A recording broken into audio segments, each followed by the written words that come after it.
Hello guys, so ngayon guys ay magluluto tayo guys ng bangus na ating uulamin ngayong gabi.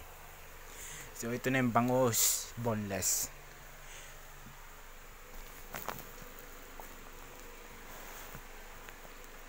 So piniprito ko na. So ayun na siya, luto na siya guys. Yan, toasted. Tino-toasted ko siya para masarap kainin.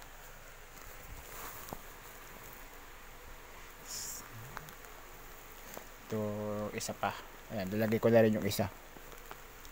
So dahan-dahan lang kasi matatalusikan tayo ng mantika. Masakit matalusikan ng mantika. So ito na rin siya guys, golden brown na rin siya.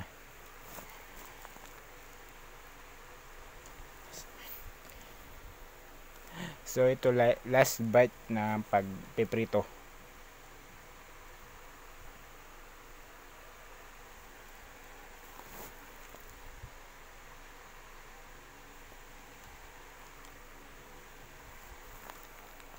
So nagkamali ako ng lagay, nalukot yung bangus.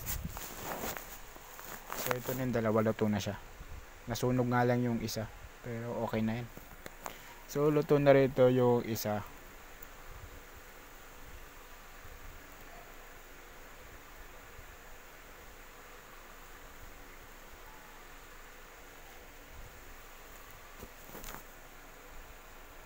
So ito yung ating sausawan bagoong.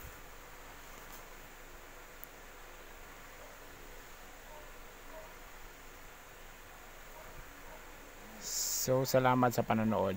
Nasayang ko na naman.